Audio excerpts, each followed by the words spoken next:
오늘 말씀의 자리에 참석한 여러분들 가운데 하나님께서 예비하신 은혜와 평강이 충만하게 임하시기를 우리 구주 예수 그리스도의 이름으로 축복합니다. 아멘. 오늘은 고린도 후서 11장 말씀을 보겠습니다. 고린도 후서 11장 1절부터 15절까지의 말씀입니다.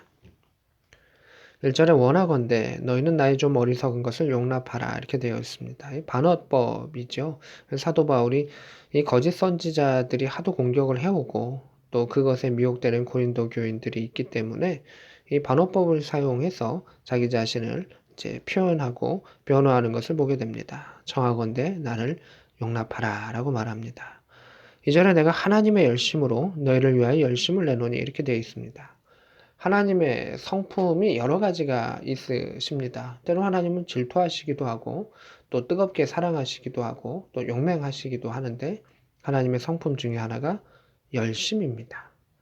하나님은 열심을 내신다는 그러한 표현들이 구약 가운데서도 가끔 또 종종 나타납니다.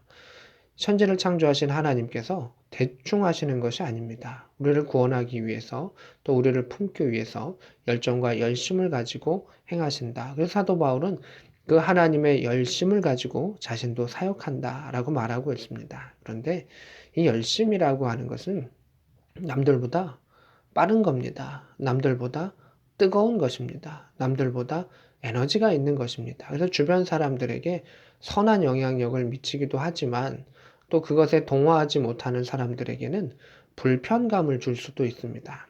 저 사람은 왜 저렇게 일하지? 바울은 왜 저렇게 일하지? 또 특별하게 또는 특이하게 왜 저렇게 하지? 라고 하는 생각들을 주게 됩니다. 그래서 바울은 자신이 그렇게 특별하게 사역했었던 그 모든 이유는 하나님의 열심 때문이었다라고 하는 것을 보게 됩니다. 사람들이 바울을 보면서 왜 저렇게 고생할 필요가 있을까?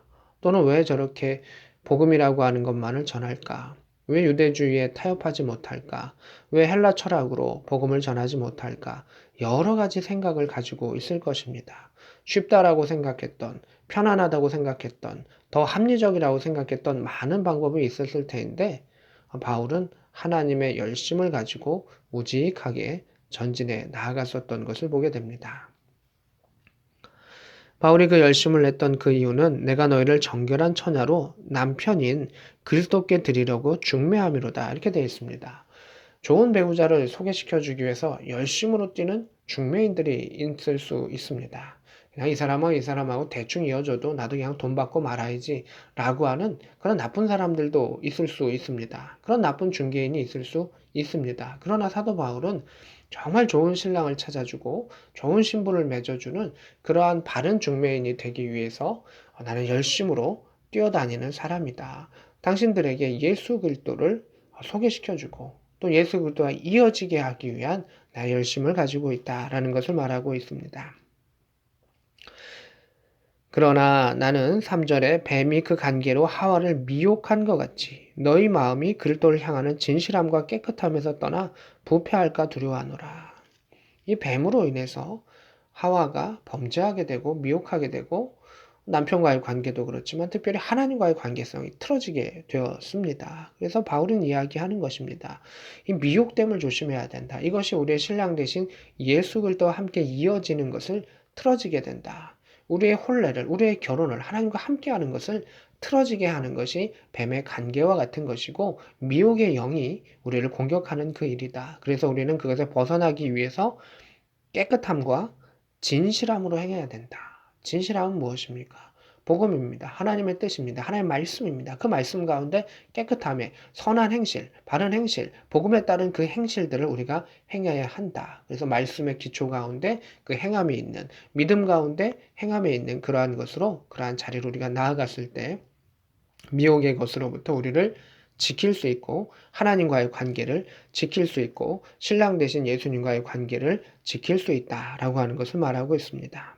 4절에 만일 누가 가서 우리에게 전파하지 아니한 다른 예수를 전파하거나 혹은 너희가 받지 않은 다른 영을 받게 하거나 혹은 너희가 받지 않은 다른 복음을 받게 할 때 너희가 잘 용납하는구나. 여기서 보면 다른 예수, 다른 영, 다른 복음이라고 하는 것을 말하고 있습니다. 바울은 바른 그리스도, 또 하나의 성령, 그리고 올바른 복음의 역사를 전하기를 원했습니다. 그런데 이것을 전했는데 고린도 교회 성도들이 다른 예수를 전하고 그릇된 영을 전하며 복음을 흐트러뜨리는 그 사람들의 말을 잘 받아들였다는 겁니다. 그도 그럴 것이 사람들은 자기가 듣고 싶은 말 또는 듣기 좋은 말, 호감되는 여러 가지 것에 귀를 기울이게 됩니다. 그러나 복음은 사람이 듣기 좋으라고 하는 것이 아니고 하나님의 뜻과 계획을 이 땅 가운데 선포하는 것이고 명령하는 것입니다. 또한 우리의 신랑은 예수 그리스도시요. 그 예수 그리스도를 향하여 우리가 나아가야 하는데 거짓 선지자들은 그냥 그 사람이 좋아하는 배우자와 같은 그냥 그 사람의 입맛에 맞는 그러한 것을 소개시켜 주기 때문에 흐트러진다라고 하는 것입니다. 그냥 보기에 좋은 그냥 그 사람이 좋아할 만한 또는 거짓 선지자들의 취향에 맞는 것을 소개해 줌을 통해서 그 입맛대로 던져주기 때문에 그것은 미혹해 하는 것이다 라고 하는 것을 말하고 있습니다. 5절에 나는 지극히 크다는 사도들보다 부족한 것이 조금도 없는 줄 아노라 라고 이야기하고 있습니다. 계속해서 공격받고 있는 것이 뭐냐면 바울은 사도가 아니다. 그는 바른 복음을 전하는 자가 아니다라고 하는 공격입니다. 왜냐하면 복음을 흔들기 위해서 그 자체, 그 모체였던 바울을 막 흔들어대는 겁니다. 복음을 흔들어내는 것이 어렵다면 바울의 그러한 정체성과 그의 순수함과 그 진실성을 흔들림을 통해 가지고 그 전체를 흔들려 버리려고 하는 거짓 선지자, 거짓 영들의 계략이 있었던 것을 보게 됩니다. 6절에 바울이 내가 비록 말에는 부족하다. 그러나 지식에는 이 지식은 하나님을 아는 그 지식을 포함한 것이죠.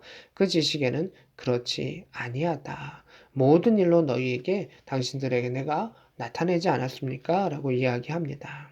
7절에 내가 너희를 높이려고 나를 낮추어 하나님의 복음을 값없이 너희에게 전함으로 죄를 지었느냐 이렇게 말합니다. 바울이 나를 낮춘 이유 내가 겸손하게 당신들을 대했던 이유가 뭔지 압니까? 그것은 하나님의 복음을 온전히 전하기 위함입니다. 과연 이것이 죄입니까? 라고 이야기합니다. 거짓 선지자들은 사도 바울이 너무 낮추고 겸손하게 했던 그 자체도 틀어가는 겁니다. 그가 온전하지 못했기에 그렇게 낮은 척 하는 거다. 겸손한 척 하는 거다. 아니다. 원래 사도들 봐라. 권위를 가지고, 권세를 가지고, 명령하고, 이렇게 하지 않겠느냐라고 하는 것을 비교를 통해 가지고 바울의 권위를 낮추는 당시의 모습을 보게 됩니다. 겸손한 그것이 오히려 바울을 공격하게 되는 그 상황을 처하게 되었다라고 하는 것입니다. 또한 물질 가운데서도 이렇게 나오고 있습니다. 8절에 내가 너희를 섬기기 위하여 다른 여러 교회에서 비용을 받은 것은 탈취한 것이라. 또 내가 너희와 함께 있을 때 비용이 부족하였을 때 아무에게 누를 끼치지 아니하였노니 이렇게 되어 있습니다. 바울은 물질 가운데서도 정직하게 고린도 교회에 살고자 했었던 것을 보게 됩니다. 9절 중반부에 마케도냐에서 온 형제들이 나의 부족한 것을 보충하였다. 이 마케도냐 교회는 어디입니까? 데살로니가나 빌립보 교회입니다. 특별히 데살로니가는 3주밖에 거하지 않았던 데입니다. 근데 그곳에서 하나님의 은혜를 받아서 바울을 찾아오고 또 물질을 내어놓고 그 선교의 후원을 도와주는 그 역사가 있다는 것입니다. 고린도 교회는 오래 머물렀습니다. 한 1년 반 정도 머물렀을 터인데 오래 머물렀음에도 불구하고 은사도 풍부했음에도 불구하고 영적인 공격 가운데 막 흔들리는 그 모습을 보게 됩니다. 그래서 바울은 그곳 가운데 더 조심하고 더 조심했었던 것을 보게 됩니다. 은사가 풍부하지만 연약한 모습을 가지고 있기에 다양성 속에서 아직 통일되지 못했기 때문에 바울은 그 부분 가운데 더 많이 조심했다. 그래서 내가 모든 일에 너에게 폐를 끼치지 않기 위하여 스스로 조심하였고 또 조심하리라. 전에도 조심했고, 지금도 조심스럽게 이야기하고 있고, 앞으로도 나는 고린도 교회를 대할 때 조심하게 살 것이다. 그리고 나의 사역 가운데 그렇게 조심할 것이다. 라고 이야기하고 있습니다. 바울은 하나님의 열심으로 나아갔을 때 그 열심이 오해되지 않기를, 또 세상 가운데 그것이 공격받지 않기를 원했던 그 모습을 보게 됩니다. 12절입니다. 나는 내가 해온 그대로 앞으로도 행할 것이다. 나는 복음의 그 열심대로 순수하게 그렇게 행할 것이다. 물질 가운데도 정직하게 행할 것이다. 그러나 기회를 찾는 이들은 어, 그릇된 모습으로 자신을 나타냄으로 행한다. 그래서 바울은 나를 나타냄으로 행하는 것이 아니라 하나님의 열심과 복음의 본질 가운데 행할 것이다. 라고 말하고 있습니다. 14절에 사탄도 자기를 광명의 천사로 가장하니 사탄의 일꾼들도 자기를 의의 일꾼으로 가장한 것이다 라고 말하고 있습니다. 그래서 우리가 겉으로 보이는 그 모습이 바른 것이 아니라는 것입니다. 구제의 모습도 또 섬김의 모습도 모든 모습들 가운데서도 하나님의 의를 나타나는 것, 성령에 의해서 바른 복음을 전하는 것이 우리에게 얼마나 중요한 것인가 라고 하는 것을 가르쳐 주고 있습니다.